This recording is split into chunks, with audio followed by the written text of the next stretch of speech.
it was striking to me that 1.3 billion people today in the world, more than people who are hungry, 1.3 billion are overweight or obese. 300 million people are obese in the world and are people who, as a result, are susceptible of developing diabetes, cancers, cardiovascular diseases, and so my report was very much focused on that. I also presented a set of guiding principles on the human rights impact assessment of trade and investment agreements, the result of a one-year-long consultation with various parties across the UN human rights system and with governments, and I presented reports on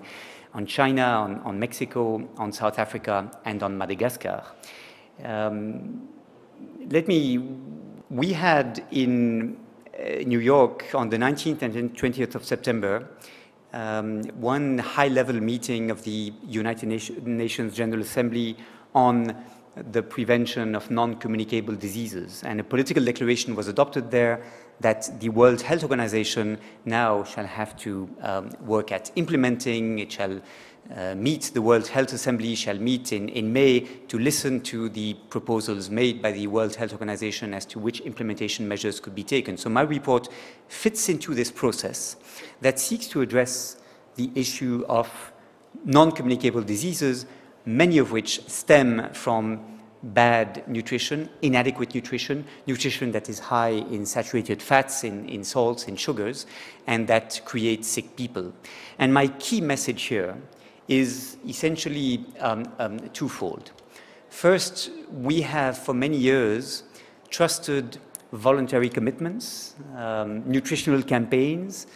soft measures, if you wish, without addressing what I would like to call the structural causes of the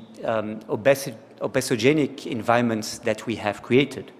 And my main proposals in the report seek to address these more structural causes, to re-examine the systems on which we depend to feed ourselves, because I locate in those systems,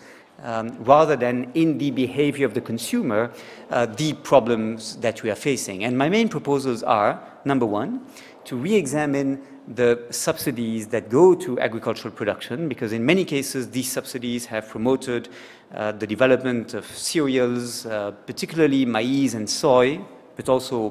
wheat. And the focus on a narrow range of cereals was absolutely good news for the agri-food industry, who could use maize and soybean in particular as a cheap input for their processed foods, but it led to poor nutrition, and in many cases the health outcomes of this focus in subsidies policies on these basic cereals was entirely neglected. And we now understand that we are going to have to pay in the next few years a very high price for not supporting enough fruits and vegetables, and for not having subsidies support a much wider dietary variety in our food regimes.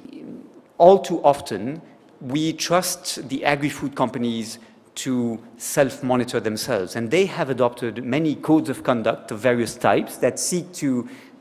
reduce the negative impacts of advertising directed towards children, especially through TV. This is not working. Even the best code of conduct, which is a code of conduct adopted within the EU by the agri-food companies in the EU, is under-enforced and does not address the real problem, which is that most advertising that children are faced with and that children are influenced by is advertising for soft drinks, for candies, for chocolates, for snacks that are very salty or heavy in sugars and highly caloric.